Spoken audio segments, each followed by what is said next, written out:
안녕하세요. 저는 20대 중반의 여자입니다. 남부러울 것 없는 가정에서 사랑을 잔뜩 받고 자라서 이런 사연을 보낼 일은 내 평생 없다고 생각하고 살아왔는데 제게도 그런 일이 생기고야 말았네요. 늘 행복만 한 삶이라 주위의 환경 때문에 스트레스 받을 일은 있어도 그냥 툭 털어내고 없었던 일 셈치고 살았거든요. 근데 이게 결혼과 엮이게 되면 그렇게 툭 쳐내지지가 않더라고요. 아무래도 다른 사람 얘기가 아닌 제 얘기니까 더 그렇기도 했고요. 그래서 이 사연을 보내면서 남아있는 앙금까지도 모조리 날려버리고 싶었던 마음이 컸습니다. 누구한테도 마음 편히 속 터놓고 얘기할 수 없었던 저의 결혼 사정에 대해 얘기해보고자 합니다. 저는 어려서부터 남들보다 빨리 결혼을 하고 싶어 했습니다. 엄마 아빠를 보아와도 그렇고 주위 사람들을 봐와도 결혼을 하고 다들 안정된 삶을 갖고 행복한 것을 많이 봐왔기 때문에 더 그랬는지도 모르겠어요. 그래서 어른 되면 하고 싶은 게 뭐냐라고 물어보면 늘 결혼이요라고 답할 정도였습니다. 하지만 그렇다고 남편 될 사람이 금세 눈에 차지는 않더라고요. 여러 사람들을 소개도 많이 받아보고 자연스럽게 만나도 봤지만 이 사람 저 사람 모두 조건 따지며 사랑 아닌 사랑을 하는 느낌이었어요. 그래서 남자친구를 사귈 때도 까다로워질 수밖에 없었죠. 그러던 어느 날 대학 모임에서 만난 남자친구는 다른 이에 대한 배려심이 탁월한 사람이었습니다. 매너가 몸에 밴 느낌이라고 해야 할까요? 타인에 대해 적정선을 지키면서도 다정한 그 남자에게 호기심이 생겼습니다. 물론 성격상 제가 호기심으로 끝낼 사람이 아니었습니다. 저는 당장 그 남자를 알고 있는 지인에게 소개시켜달라고 졸랐고 얼마 지나지 않아 만남은 성사되었습니다. 적극적인 저의 대시에 그도 싫지 않은 눈치였어요. 결국 그날 집으로 들어가려는 저를 붙잡고 사귀자고 먼저 고백을 해오더군요. 그렇게 그와 저는 사귀게 되었습니다. 사귀게 된 뒤로도 그는 첫 만남 첫 느낌 그대로인 남자였어요. 다정하고 부드럽고 매너 깊은. 하지만 단 하나 돈에 대해서 집착하는 경향이 있더라고요. 데이트 비용을 아낀다거나 제게 줄 선물이 인색하다는 뜻은 아닙니다. 그는 비어있는 상가를 보면 공실로 만들어 놓지 말고 돈을 내려서라도 빨리 임대를 줘야 손실을 메꿀 수 있을 거라며 안타까워했습니다. 물론 그 정도의 얘기는 누구나 할 수 있는 말인 것 같지만 그뿐만이 아니었어요. 지인들이 예금 통장에 돈을 묶어두는 게 마음에 안 드는지 열변을 토하며 투자를 해야 한다고 하더군요. 아무것도 하지 않는 것이 돈 낭비라고도 했어요. 늘 잘 웃고만 다니는 남친이 유일하게 정색하는 포인트가 바로 돈이었고요. 그래서 가정 형편이 불우한가 싶었는데 그건 아니더라고요. 단지 어렸을 땐 진짜 가난하게 살았다고 했습니다. 지금은 어머님이 하신 사업이 대박이 나서 남부럽지 않게 살고 있다고 했고요. 그럼에도 불구하고 그는 자신의 어릴 때 습관을 버리지 못했는지 제게도 여러 번 돈에 대한 잔소리를 했습니다. 그때는 그런 그의 말들이 전부 좋다고 생각했어요. 펑펑 쓰고 다니는 것보다는 1000배 낫다고 생각했고요. 하지만 결국 돈에 대한 그의 집착은 불행한 결과를 초래하고 말았습니다. 그와 사귀게 되면서 저의 모든 계절이 총천연색 같았습니다. 반짝이는 햇살을 1년 365일 저 혼자만 누리고 있는 기분이었죠. 이 정도로 다정하고 좋은 사람이라면 분명 저의 남편감으로 손색이 없을 거라 생각했습니다. 그래서 사귄 지 2년째 되던 날 그의 프로포즈에 눈물을 흘리며 승낙을 했죠. 그와 결혼을 하기로 한 날 밤 저는 쉽게 잠들 수 없었습니다. 지금도 이렇게나 행복한데 앞으로는 또 얼마나 행복할지 상상하니 괜히 주체할 수 없는 기쁨이 밀려오는 거 있죠? 지금 생각해보면 진짜 순진하기 짝이 없었던 거죠. 저는 결혼 절차에 대해 잘 알지도 못하는 어린아이였기 때문에 프로포즈 다음의 순서가 어떻게 되는지는 잘 몰랐습니다. 남친은 그런 저에게 첫 번째로 양가 부모님께 인사를 드리러 가야 한다고 말했었죠. 무릎을 탁 친 저는 당장 예비시댁으로 갈 준비를 했습니다. 치장한답시고 탈삭한 머리를 검은색으로 염색하고 평소 늘 입고 다니는 배 보이는 크롭티를 두고 무릎까지 오는 치마에 단정한 자켓을 걸쳤죠. 그렇게 저는 남친의 집으로 인사갈 준비를 마쳤습니다. 어른들을 대해본 적이 많지 않아서 말실수를 할까봐 전날 저녁까지 열심히 대본을 써가며 연습도 했고요. 긴장돼? 당연하지. 긴장하지 마. 좋은 분들이셔.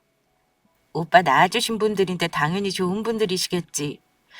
그거랑 별개로 긴장되는 건 어쩔 수 없어. 내가 옆에서 도와줄게. 일단 들어가자. 저는 심호흡을 하고 익숙하게 도어락을 불고 들어가는 남편의 뒤를 따랐습니다. 어머, 상일이 왔니? 네, 우이도 왔어요. 안녕하세요. 아버님, 어머님. 그래, 어서 들어와요. 날 추운데 오느라 고생했네. 상일이가 그렇게 줄기차게 말하던 아가씨가 바로 이 아가씨구먼. 에이, 아버지도 참. 내가 언제 그렇게 줄기차게 말했어. 귀에 딱지가 않도록 말했지. 뭐, 이 녀석아? 분위기는 화목했습니다. 안으로 들어서서 어머님이 내오시는 차와 다과를 받은 저는 다시 한번 인사를 드렸어요. 안녕하세요. 저는 김우희라고 합니다. 25살이고요. 상일 오빠와 사귄 지 2년 조금 넘었습니다. 너무 늦게 찾아뵌 것 같아서 죄송스럽네요. 아이고, 죄송할 게 뭐 있나. 우리야 상일이가 여자친구 있단 얘기만 들었지. 이렇게 갑자기 결혼한다고 한 건 처음이라 조금 놀랐을 뿐이야. 네, 그러셨을 것 같아요. 저희 집에서도 살짝 놀라셨더라고요. 그래, 우리 상일이가 어디가 좋아? 우리 곤란하게 무슨 그런 질문을 하고 그래. 다 좋아요. 뭐라 할 수 없을 만큼요. 마음이 참 따뜻한 사람인 것 같아요. 아버님, 어머님 뵈니 부모님 닮아서 그런 것 같네요. 우리 상일이가 좋다면야 나는 무조건 마음에 들어. 그래, 결혼식은 언제가 좋을까? 일단 인사만 드리러 온 거야. 오늘은 괜히 부담 주지 말고. 아이고, 알았다 이 녀석아. 벌써부터 쩔쩔매기는. 서로 준비가 되면 결혼은 언제든지 하고 싶어요. 우리도 드디어 며느리가 생기는 건가? 이 녀석 위에 형은 결혼 생각커녕 여자도 안 만나거든. 그래서 나는 언제 며느리 볼 수 있나 걱정도 했었지. 그래, 근데 이렇게 빨리 며느리가 생길 줄은 몰랐네. 당신도 참 호들갑 좀 떨지 마요. 아직 아무것도 모르는데 무슨 결혼을 한다고. 무조건 좋아하시는 아버님과 달리 어머님은 제 옷차림이나 갖고 온 가방 같은 것을 꼼꼼히 보는 눈치셨습니다. 남들 하나씩 다 갖고 다니다는 명품에 관심이 없는 저는 중저가 브랜드의 가방을 갖고 있었는데 그걸 휙 스캔하시고는 떨떠름한 표정을 하시더라고요. 그때 저는 어머님이 저를 그닥 마음에 들어 하지 않으신 것 같다고 느꼈습니다. 그래, 부모님은 뭐 하시고? 어, 아버지는 작은 사업하시고 어머니께서는 교사로 근무하고 계십니다. 오호, 좋은 직업을 갖고 계시는구나. 쉿, 당신은 가만히 있으래도. 그래, 작은 사업이면 규모가 어느 정도. 너도 알다시피 나도 사업을 시작한 지 얼마 안 돼서 말이야. 그건 잘 모르겠어요. 아버지가 저희에게도 잘 얘기는 안 해주셔서요. 에이, 그럴 리가 있어? 그래도 자식이 물어보면 답은 해주시겠지. 엄마, 우리 그만 곤란하게 만들어. 알았다, 이놈아. 하여간 지 여자친구라고 엄청 싸고 도네. 전 어머님과의 대화에서 직감했습니다. 남친이 다른 누구도 아닌 어머님을 닮았다는 것을요. 돈에 관한 집착이 바로 그것이었어요. 남친의 모든 면을 사랑했지만 묘하게 저와 의견 대립을 보였던 돈 문제. 도대체 왜 그런 편협한 사고를 가졌을까라고 생각한 적이 있었는데 그게 다 어머님한테서 물려받은 거였더군요. 아무튼 그렇게 예비시댁과의 인사는 끝났습니다. 엄청 긴장한 것과 다르게 마음이 쉽게 풀어져서 말은 잘한 것 같은데 역시 어머님이 문제였죠. 어디 가서든 자신이나 부모의 재산을 자랑하지 말라는 부모님 말씀을 늘 듣고 자란 터라 부모님 질문을 하셨을 때 대충 넘기긴 했지만 그래서였을까? 어머님이 탐탁치 않아 하는 게 선연히 보였어요. 하지만 어쩌겠어요? 자식의 결혼을 다른 조건 제외하고 오로지 돈만 보고 결심하시는 부모라면 저도 싫을 테니까요. 하지만 그 뒤로 어머님은 다행히 별말이 없어 보였습니다. 그렇게 예비시댁에 인사를 드리고 난 다음 저는 부모님께 남자친구를 소개시켜 드리려 미리 언지를 드렸습니다. 엄마, 아빠, 나 좋아하는 사람 있는 거 알지? 알다 마다. 밤마다 휴대폰 붙들고 침대에서 뒹굴거리는 것만 봐도 진작에 알았지. 그래, 어떤 놈이 우리 딸 마음을 흔들어 놔? 우리 집에 인사시킬까 하는데 어때? 지금 중소기업에 근무하고 있는데 매우 성실하고 좋은 사람이야. 그래, 와서 얼굴이나 보면 어떨까 싶다. 아니, 굳이 안 봐도 상관없지 않겠어? 당신은 무슨 그런 말을 해요? 딸 결혼시키는데 사위 얼굴 안 궁금해하는 부모가 어딨어요? 내 말은 그런 게 아니라 상견례 자리에서 같이 봐도 되지 않나 싶어서. 옛날 사람도 아니고 요즘 누가 그렇게 한다고 그래요? 먼저 얼굴을 봐야 사람 됨됨이를 알지. 그러니까 그 됨됨이. 그날 파악 좀 하려고. 사람 아무리 괜찮아 보여도 또 모를 일이잖아. 지금 보나 상견례에서 보나 똑같은 사람인 건 매한가진데 그날 봐서 결정하고 싶어. 그래도 상견례는 결혼하겠다고 하고 날짜 잡는 자리가 아니야? 그날 봐서 결정하겠다는 건 좀 아닌 것 같은데. 아빠가 다 생각이 있어서 그래. 무슨 생각이신지 아빠는 남친을 만나지 않겠다고 하더군요. 이유에 대해 명확히 얘기하진 않았지만 제가 아는 아빠라면 다 생각이 있어서 그런 것 같았습니다. 남친에게는 부모님께서 내가 고른 남자라면 마다할 이유가 없어 상견례 때 같이 보자고 얘기했다고 얼버무렸어요. 남친도 부담되지 않아 더 좋아하는 것 같더군요. 저희는 한 달 뒤로 상견례 날짜를 잡았습니다. 어머니께서는 그 뒤로 연락 한 번 없으셨고요. 나중에 남친한테 들어보니 어머님이 제가 마음에 안 든 건 아니었다고 하더라고요. 아들 장가 보내는데 예민해져 있어서 말이나 행동이 좀 그랬던 것 뿐이라고 하길래 저도 복잡하게 생각하지 않으려고 했습니다. 그렇게 상견례 날이 다가왔습니다. 상견례 장소에 남친과 먼저 도착해 있었고 먼저 저희 부모님과 남친 부모님이 도착하셨습니다. 그런데 이게 웬일입니까? 저희 아빠가 휠체어를 탄 채로 들어오시는 게 아니겠어요? 저는 너무 놀라 순간 굳었지만 엄마나 아빠는 너무나도 태어난 얼굴이었습니다. 아빠는 휠체어를 탄 채로 식당 직원에게 좀 도와달라고 말했고 직원이 도와주자 익숙하게 의자에 옮겨 앉았습니다. 그 모습에 놀란 건 저뿐만이 아니었습니다. 남친은 물론이고 그의 부모님이 입이 떡 벌어진 채로 저희 아빠를 보고 있더군요. 안녕하세요. 만나 뵙게 되어 반갑습니다. 아, 안녕하세요. 다리가 많이 불편하신가 봐요? 제가 얼마 전에 교통사고를 당해 보다시피 이렇게 휠체어 신세를 지고 있습니다. 그러시군요.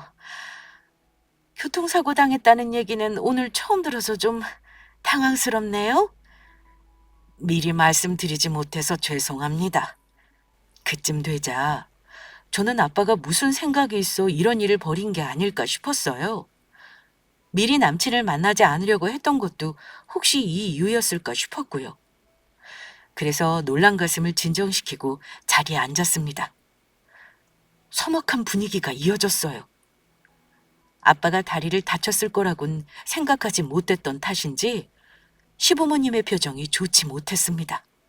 자식 교육을 참 잘 시키셨습니다.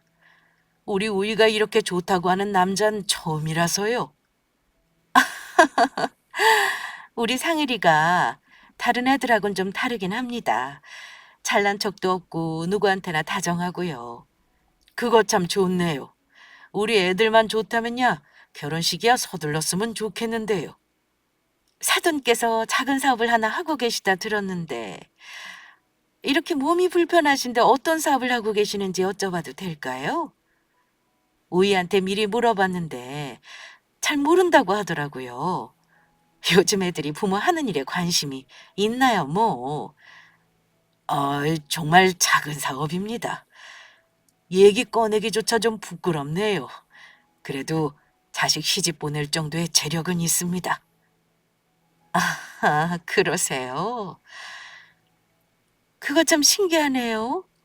제가 요즘 사업을 하는데 이리저리 인맥 넓히려고 여러 방면으로 대표님들을 많이 만나 뵀었거든요. 그런데 사돈어른 이름은 들어본 적이 없어서요. 그야말로 명함 꺼내기 창피할 정도로 작아서 그럴 겁니다, 아마. 그럼 더 볼 것도 없네요. 네? 그게 무슨... 사실 상일이가 그댁에 인사드리러 간다고 했는데 마다하신다 하길래 무슨 이유가 있겠거니 싶었는데 그게 장애인임을 숨기고자 한 것다면 속은 거나 다름없다는 생각이 들어서요. 속이려는 의도는 없습니다. 저는 사돈께서 장애를 가진 사람에 대해 편견을 가지시는 분이라고는 생각하지 않았는데 혹시 이런 제 모습이 불편하신 걸까요? 불편하다 마다요. 당신 왜 그래? 예의는 지키자고. 예의는 무슨 예의? 딸이나 그 아버지나 똑같지. 와서 인사하고 상견례까지 오는 내내 이런 얘기 한 번도 없었잖아. 이게 우릴 속인 거지 뭐야. 기분 나쁘셨다면 죄송합니다, 사돈. 사돈은 무슨 사돈? 아직 결혼도 안 했는데 그렇게 부르지 말죠. 그렇다면 우리 애들 결혼을 반대하시는 겁니까? 당연하죠. 그걸 말이라고 해요? 오이 아빠가 다리가 불편해서 그런 건가요? 그것도 그렇지만 말은 사업을 한답시고 뻔질이하게 얘기하지만 그게 구멍가게일지 뭘지 어떻게 합니까? 이런 집안에 우리 아들을 보낼 수는 없습니다. 엄마, 왜 그래? 넌 조용히 좀 해. 이게 다 네 인생이 걸린 문제라고. 제가 지금 비록 다리가 불편하긴 하지만 이 문제로 우리에게 짐이 될 생각은 전혀 없습니다. 앞으로 노후도 착실히 준비해 놨고요. 그런데도 이 결혼을 반대하시는 건가요? 더 이상 할 말이 없네요. 그쪽처럼 다리가 불편한 장애인을 둔 집안에서 우리 아들이 얼마나 고생을 하겠어요? 어머님은 막 화를 내시더니 자리를 박차고 일어나셨습니다. 아버님도 당황하시더니 따라 일어나시더라고요. 반면 저희 부모님은 미동 없이 두 분을 지켜보고 계셨고요. 그럼 결혼은 하지 않으신다는 거죠? 당연한 소리를 계속하세요. 다신 이쪽 집안이랑 엮이기도 싫네요. 생각만 해도 소름 끼쳐. 아니 왜 장애인인 걸 속여요? 어이가 없어. 우리가 이렇게 나올 줄 알고 일부러 속였던 거죠? 상견례 안 잡았으면 결혼식장 가서 알았겠네 정말. 상견례 안 할 이유 없었고 이 자리에서 정확히 밝히고자 했는데 그렇게 말씀하신다니 어쩔 수 없네요. 다시는 안 보일 사이였으면 합니다. 어머님이 가방을 챙겨 드시길래 전 당황해서 일단 어머님 팔을 잡았습니다. 그러자 매우 표독스러운 표정으로 제 팔을 확 내치시더니 이러시는 거예요. 어딜 잡아? 잘난 우리 아들이 너네 집 먹여 살리는 꼴은 나는 못 본다. 먹여 살릴 필요 없어요. 저희 아빠 말씀 못 들으셨어요? 저희랑 상관없는 얘기라고요. 상관이 없긴 뭐가 없어? 더 나이 들어서 힘들어지면은 생활비 달라고 할 게 뻔한데 내가 우리 상일이를 어떻게 키웠는데? 남의 집 종살이라고 키운 줄 알아? 나이 들고 경제력 없어지면 우리뿐 아니라 모두 다 힘들어지지 않겠습니까? 특별히 장애가 있다고 더 힘들어진다고 생각하는 건 잘못된 것 같은데요. 뻔뻔하긴. 다리 못 쓰는 사람이랑 일반인이랑 같아요, 어디? 암튼 난 할 말 다 했으니까 이만 돌아가 볼게요. 엄마, 엄마, 이렇게 가면 어떡해? 먼저 나가는 어머님을 보고 안절부절 못하던 남친도 따라 나가더라고요. 그들이 모두 자리를 비우고 나서야 저는 다급하게 아빠한테 물어보았습니다. 대체 왜 이런 말도 안 되는 연극을 한 건지 말이죠. 아빠, 도대체 이게 무슨 상황이야? 갑자기 휠체어는 다 뭐고? 너한테도 말하지 않고 일을 벌인 건 미안하구나. 하지만 다 생각이 있어서였어. 그러니까 그 생각이 뭐길래 이 난리를 내냐고. 왜 네 말 듣고 사돈들 양반이 어떤 생각을 갖고 있고 사윗감은 또 어떤 사고를 갖고 있는지 테스트를 해보고 싶었는데 이렇게 확실하게 답이 나올 줄은 몰랐네. 테스트? 너희 아빠 잘 아시는 사업가 모임 있잖니. 왜 연말이나 연초에 정기적으로 모이고 비정기적으로 자주 골프 치고 하는 모임 말이야. 그건 나도 잘 알지. 거기 웬만큼 내려라 하는 대표자분들 다 계시잖아. 얼마 전에 모임에 나가는데 거기 박 대표가 그러더라고. 1년 전에 딸 결혼시키면서 사위를 봤는데 당시에는 그저 성실하고 사람 좋은 인물인 줄 알았더니 다 집안에 돈 보고 접근한 아주 못돼 먹은 놈이었다는 거야. 그래서 지금은 이혼하고 고소까지 했는데 그 사위놈 하나 때문에 집안이 아주 풍비박산이 났다고 하더라. 그래서 내가 그런 일은 백에 하나일 뿐 우리 딸아이는 현명해서 그럴 일 없다고 하자 옆에 있던 신 대표는 더 펄펄 뛰더구나. 자기 딸이 왜 이혼했는지 모르냐며 이 사람 큰일 날 소리 한다고. 그래서 내가 꾀를 하나 냈지. 휠체어를 타고 나타나서 작은 규모의 사업을 한다고 말하면 반응이 어떻겠냐 싶어서 말이야. 그래도 이 방식은 너무했어. 들키면 뭐라고 할 거야? 난 분명 다리를 다쳐 불편하다고만 했지 장애인이라고 한 적은 없다. 그쪽에서 멋대로 오해를 하고 길길이 날뛴 거야. 하나밖에 없는 우리 딸 시집 보내려면 이 정도의 까다로운 테스트는 봐야지. 근데 사람들 말이 틀린 거 하나 없더구나. 이런 방식은 좀 너무한가 싶었는데 그래도 이렇게 하길 잘했어. 사실 윤서방 테스트를 해볼 생각이었는데 어른이 더 날뛰어 아쉽긴 하지만 굳이 안 봐도 되지 않을까? 보통 그 엄마의 그 아들이라던데. 하지만 상희 씨는 별 반응 없던데 그냥 어머니께 당황한 것 같기만 했어. 그래, 일단 두고 보면 알겠지. 저도 어머님의 반응이 놀랍긴 했습니다. 그토록 정색을 하며 자리를 박차고 나가실 거라고는 생각도 못했거든요. 남친에게서는 얼마 지나지 않아 바로 연락이 왔습니다. 저는 짐짓 남친의 반응이 궁금했어요. 그래서 그를 만나러 갔죠. 근데 그는 저를 만나자마자 다짜고짜 화부터 내더라고요. 도대체 어떻게 된 거야? 왜 아빠 장애인이라고 말 안 했어? 그게 먼저야? 무슨 이유건 간에 상견례장에서 무리한 언행하시고 자리 박차고 나가신 건 어머님이야. 사과부터 해야 하는 거 아니야? 사과는 무슨... 우리 완전 속았던 거잖아. 솔직히 욕을 해도 상관없었던 거 아니야? 뭐? 욕?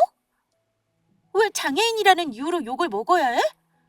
일부러 속인 거니까. 엄마 말 맞다나 너희 아버지 노후 보고 책임지게 할 속셈이었던 거잖아. 그래서 인사드리러 간데도 마다하셨던 거고. 지금 그걸 말이라고 해? 아빠가 몸이 불편하시든 아니든 간에 책임지게 할 생각 없다고 여러 번 말했잖아. 그걸 내가 어떻게 믿어? 몸도 불편하신데 나이 들수록 돈이 한두 푼 들어가겠어? 같이 돈 벌어서 빨리 성공할 생각을 해야 할 판에 아버님 때문에 내 인생 무너지면 누가 책임질 거냐고? 진짜 너무하다. 그딴 생각을 갖고 있는 게 내 남친일 줄 몰랐네. 아빠한테 얘기 들을 때도 설마 했는데. 내가 뭘? 머리 똑바로 박힌 남자라면 다 이렇게 생각할 거다. 그래? 그럼 우리 아빠가 장애인이라는 이유로 오빠도 나랑 파혼할 거란 소리지? 내가 먼저 얘기하기 좀 미안했는데 네가 먼저 얘기해줘서 다행이네. 기가 막혀. 우리가 함께한 시간들은 다 물거품이 되는 거네? 다른 이유도 아니고 우리 아빠가 장애인이라는 이유로? 너도 냉정하게 한번 생각해봐. 그게 얼마나 중요한 건지 알아? 앞으로 나 말고 다른 남자 만날 때도 꼭 미리 말하고. 그런 중요한 사실을 속이면 너 사기 결혼으로 감방 가. 알았지? 알았으니까 그냥 꺼져. 꼴도 보기 싫으니까. 남친은 뭔가 다를 거라고 생각했던 저의 생각이 와장창 깨지는 순간이었습니다. 왜 아빠가 그런 거짓말까지 해가며 속이려 했는지도 잘 알 수 있었고요. 아빠가 휠체어를 타고 나타나지 않았다면 어떻게 알 수 있었을까요? 아마 절대 몰랐을 거라고 생각해요. 아빠가 장애인이 아니지만 사람 앞일은 아무도 예측할 수 없는 법이라고. 장애인이라는 이유로 저를 폄하하고 나아가 저희 집안까지 폄하하는 남편과 그의 어머니라면 저도 절대 싫었습니다. 여기 카페 계산은 네가 하는 거지? 이제와 그 돈도 아깝다는 거야? 내가 너 사귀면서 이제껏 쓴 돈이 얼만데 사실 전부 아까워 죽겠다. 결혼도 안 할 거면 괜한 돈 쓸 필요 없었던 거니까. 그래, 깔끔하게 정리하자. 대체 그 돈이 얼만데? 뭐 정리하자면 한 1,000만 원 되려나? 왜 얼마 전에 우리 기념일 커플티도 내가 샀잖아. 그래, 너랑 내가 쓴 게 1,000만 원이라고 하면 딱 나눠서 500 주면 되겠네. 오늘 안으로 이체시켜줄게. 정말이야? 그렇다면 다행이고. 네가 돈에 미친 인간인 건 진작에 알았지만 이 정도일 줄은 몰랐네. 그동안 내가 너란 인간을 너무 높게 평가했어. 원래 이게 나야. 난 원래 이런 인간이었다고. 그동안 네가 좀 잘난 집안 딸인 줄 알고 열심히 이미지 메이킹한 거지. 네가 거기에 속은 거고. 참 다행이다. 이제라도 깨닫게 해줘서. 미련은 남지도 않았습니다. 남친에 대한 증오감만 생겼으니까요. 차라리 결혼 전에 모든 걸 알게 되었으니 다행이라고 해야 할까요? 그래도 이별은 뼈 아팠습니다. 그런 쓰레기 같은 인간에게 마음을 준 것에 대한 치욕감이 절 힘들게 했습니다. 집으로 돌아와 펑펑 우는 저를 부모님이 위로해 주셨지만 마음이 온전히 회복되기 전까진 꽤 많은 시간이 흘러야만 했습니다. 그렇게 한 달쯤 지났을 때였습니다. 퇴근 후 집으로 돌아오신 아빠가 식사를 하시면서 얘기를 꺼내시더라고요. 이번 모임엔 우리 너도 같이 가자. 설마 그 사업가 모임 말하는 거 아니지? 아니긴 뭐가 아니야 이 녀석아. 너도 이제 슬슬 같이 모임 다니면서 어른들 눈도장도 찍고 해야지. 그동안 다른 집 자제들 많이 데리고 다니는 걸 보면서 이 아빠가 얼마나 부러웠는지 알아? 나 그 모임 고리타분해서 싫은데 만나서 하는 거라곤 채소 두는 것밖에 없잖아. 매번 경제 토론이나 하고. 윤서가 네가 뭘 몰라서 그래. 나라 경제가 잘 돌아가야 우리도 잘 먹고 잘 사는 거다. 그래, 이번엔 못 이기는 척하고 따라가라. 아빠도 사람들한테 너 자랑하고 싶어서 그래. 알았어. 사람들 만나는 걸 그닥 즐거워하진 않지만 사업 특성상 어쩔 수 없이 모임이 잦은 아빠가 유독 절 한 모임에 데리고 가고 싶어 하셨습니다. 모임들이 죄다 사업가 모임이긴 했지만 그중에서도 꽤 유명한 인물들이 모여있다는 모임엔 이전부터 아빠가 절 데려가고 싶어 하셨지만 제가 한사코 거절하는 바람에 아직까지 가본 적이 없었거든요. 실은 그 모임에 모인 사업가들의 자제분들하고 저를 엮어볼 생각도 하고 계셨던 아빠는 제가 파혼을 하자 기회는 이때구나 싶어 더 밀어붙이시는 것 같더라고요. 저도 마지못해 아빠의 제안을 승낙했습니다. 그리고 또 모를 일이죠. 원래 이별의 아픔은 새로운 만남으로 치유하는 거잖아요. 그렇게 전 모임날 간만에 약속을 잡아 들뜨는 마음으로 예쁘게 꾸미고 나갔습니다. 모임 클럽에 도착하자 입구에서부터 인사를 하기 바빴습니다. 신 대표 반갑네. 아니 왜 이렇게 자주 안 나와? 자네 기다리는 사람들이 아주 많다고. 미안하네. 일이 바빠서 그렇지 뭐. 여긴 따님? 안녕하세요. 신우이라고 합니다. 아버지한테 말씀 많이 들었어요. 아이고, 참 예쁘게도 키웠구만. 그동안 꽁꽁 싸매놓더니 잊어보니 아까워서 그런 거구만. 아이, 그렇지 뭐. 안으로 들어가지. 그렇게 여러 대표분들하고 인사를 하고 조금은 불편한 자리에 앉아서 그분들의 말을 경청하고 있을 때였습니다. 문이 열리고 매우 익숙한 얼굴이 들어오더군요. 처음엔 제 눈을 의심했습니다. 하지만 진짜였어요. 그분은 바로 어쩌면 제 시어머니가 되실 분이었거든요. 그나저나 내가 이런 데 와도 되는 거예요? 이사장님 하시면 언감생심 이런 모임을 꿈이나 꿨겠어? 여기선 교양 있게 굴어요. 내가 상일엄마 데리고 온 거 들키면 나도 모임에서 쫓겨날지 모르니까. 하도 소개시켜달래서 내가 데려와 주긴 했는데 나도 여기서 입지가 간당간당한 추세라 큰일 난다니까. 알았어요, 알았어.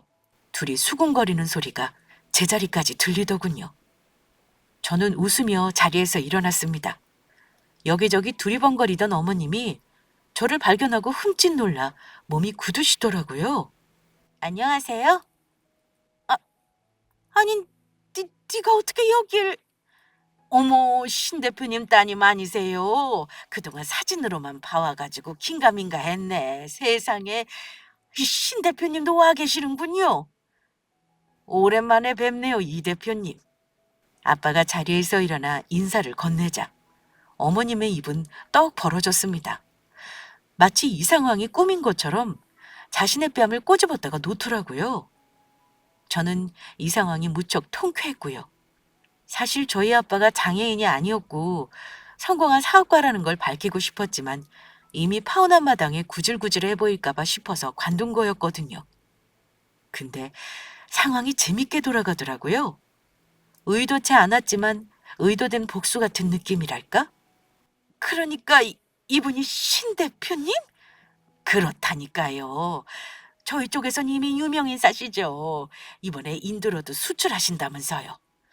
규모가 꽤 크다고 하던데 어떻게 그 많은 자산을 다 일구셨대요?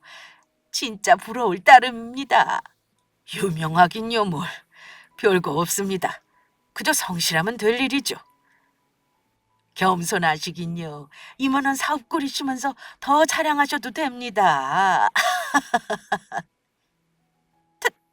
다리, 다리가 멀쩡하시네요? 어머, 무슨 그런 말을 해요? 오해하지 마세요. 여기 이분이 오늘 모임에 처음 와서 횡설수설하네요. 얼른 사과드려요. 언짢으실라. 죄송합니다. 얼굴이 하얗게 변한 어머님이 아빠께 고개를 조아리더군요. 승리감에 도취된 감정이 바로 이런 거라니. 이런 식으로 복수를 하는 건 유치할 거라 생각했는데 막상 이런 상황이 닥치니 아드레날린이 마구 솟구치더군요. 기분이 진짜 좋았습니다. 그렇게 있는 척 과시하며 얕잡아 보더니 이제와 바로 꼬리를 내리는 모습이 우습기도 하고요. 괜찮습니다. 제가 얼마 전에 다리를 다친 적이 있거든요. 한동안 휠체어 신세를 좀 졌습니다. 아마 그걸 보고 하신 말씀 같네요. 세상에 그러셨어요? 많이는 안 다치셨어요? 신 대표님 같은 인재가 다치시면 큰일 나죠. 네, 지금은 멀쩡합니다. 아이고, 제가 잘 몰라 뵙고 정말 죄송합니다. 설마 뭐 실수라도 저질렀어요? 많이 놓여오셨죠? 전 그런 줄도 모르고 정말 잘못했습니다, 사돈. 사돈이라뇨? 그런 말 입에도 올리지 말라 하시지 않았습니까? 뭐예요? 두 분 사돈 될 사이였어요? 세상에나. 얼마 전까진 그렇게 될 뻔했으나 지금은 아닙니다. 제 노후를 대개 아드님께서 책임질 수 없다고 길길이 화를 내시는 바람에 결혼은 없던 걸로 하기로 했거든요. 세, 세상에 미쳤어요? 그러니까 그때는 제가 뭘 몰라서 실수를 저질렀습니다. 이렇게 높으신 분인 줄 모르고. 높다뇨? 사람이 높고 낮으면 어디 있겠습니까? 상일군 어머님께서는 사람을 급으로 나눠 평가하시는 분이지만 전 전혀 그렇지 않습니다. 아니 상일 엄마, 굴러온 복을 걷어찬 거야? 나 이런 황당한 경우는 처음 보네. 사돈, 한 번만 기회를 주시면 안 되겠습니까? 제가 그때는 경황이 없어 뭘 몰라보고 실수를 저지른 것 같아요. 우리 아이들 문제는 아이들끼리 해결하게 뒀어야 했는데 괜히 우리가 나서서 사달을 만들었네요. 아닙니다. 오히려 잘 된 거죠. 그 자리가 없었다면 저도 깜빡 속을 뻔했으니까요. 이제 와서 그렇게 말씀하셔도 소용없어요. 배 떠난 지 한참이나 되어서 뱃머리 돌리려고 하면 돌려지겠어요? 한마디 더 붙이고 싶었지만 참았습니다. 어머님은 손까지 벌벌 떠시더라고요.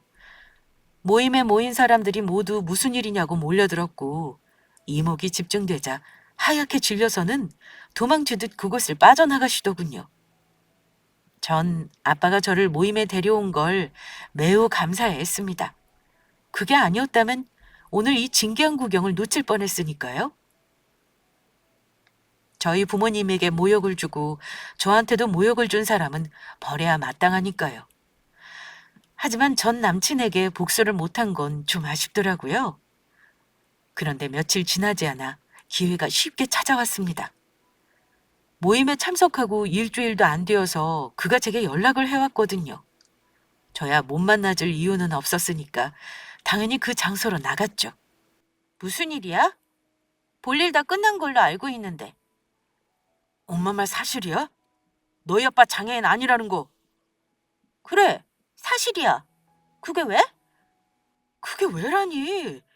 왜 진작 사실대로 말 안 했어? 사실대로 말을 틈이라도 줬어? 나랑 헤어지고 싶어 안 달라 있었잖아. 내가 언제? 아버님이 장애인 아니었으면 내가 너랑 왜 헤어지냐? 뭐야, 그러니까 더 싫어지네. 장애인과 비장애인이 뭐가 그렇게 달라? 완전히 다르지. 게다가 아버님 유명한 사업가라며 그냥 작은 구멍가게 한다고 하지 않았어? 그렇게 말한 적 없어. 그리고 너처럼 편협한 사고를 가진 사람을 진작에 걸러내서 난 오히려 다행이라고 생각하고 있어. 그날 우리 아빠 아니었으면 돈만 밝히는 너랑 결혼했을지도 모르니까. 나는 진짜 하나도 몰랐어. 엄마가 사과 모임 나가서 너랑 아빠 보고 얼마나 까무러치게 놀라신 줄 알아? 그날 오셔서 잠도 못 주무시더라. 진작 말했으면 내가 미쳤다고 너랑 헤어지겠어? 당연히 안 헤어졌겠지. 죽어라 날 붙잡고 있을 거고. 왜? 우리 집에 돈이 많으니까. 꼭 그것 때문은 아니잖아. 맞잖아. 장애인이면 노후에 자기가 책임질 게 많아질까 봐 결국 결혼도 포기한 거잖아? 분명 나는 엄마 아빠 신경 쓰지 않아도 될 만큼 자산이 있다고 했지만 넌 믿지도 않았지. 근데 이제 와서 뭐? 돈 때문이 아니야? 진짜 소름 끼친다. 우야, 내 말 좀 들어봐. 내가 그때 그렇게 말한 건 아버님이 대뜸 휠체어를 타고 오셔서는 다리가 불편하다 하시니까 놀라서 그랬던 거지. 가식 떨지 마. 그때 아빠는 그저 다리를 다쳤다고만 했지 장애인이라고는 말 안 했어. 선입견 가지고 색안경 끼고 본 건 어머님이랑 너잖아. 내가 미안해. 제정신이 아니었나 봐. 아버님께 제대로 사죄드릴게. 아니, 그럴 필요 없어. 다 끝난 사이에 무슨 사과? 어차피 네 얼굴 보기도 싫어하실 거야. 우야, 그래도 한 번만 더 생각해주면 안 될까? 나 너랑 헤어지고 진짜 밥도 못 먹고 많이 힘들었어. 정말이야. 너 없이 지내는 거 너무 곤욕이더라고. 그래서 얼굴이 이렇게 뺀질거려? 그냥 꺼져. 꼴도 보기 싫으니까. 우야, 가지 마, 어? 이거 안 나? 저를 붙잡는 전 남친의 손을 뿌리치고 그 자리를 벗어났습니다. 통쾌했습니다. 복수라는 거 해도 그만, 안 해도 그만이라고 생각했는데 그게 아니었더라고요. 모욕을 당하면 당한 만큼 되갚아줘야 속의 자리한 앙금이 깨끗이 비워진다는 걸 느낀 거죠. 전 남편은 그 뒤로도 구질구질하게 연락을 해오긴 했는데 제가 번호도 차단하고 한 번만 더 다른 번호로 연락하면 스토킹 신고할 거라고 했더니 이내 조용했습니다. 지금은 뭐라고 사는지도 잘 몰라요. 헤어졌으니 당연한 거죠. 요즘 저는 아빠 따라서 사학과 모임에 자주 참석하고 있습니다. 그곳에서 삶의 지혜도 많이 얻고 성장해가는 걸 느끼고 있어요. 저는 지금처럼 앞으로도 쭉 행복하게 잘 살 테니까 많은 응원 부탁드립니다. 그리고 여러분들도 모두 행복하시길 바랍니다. 그럼 사연 들어주셔서 감사합니다.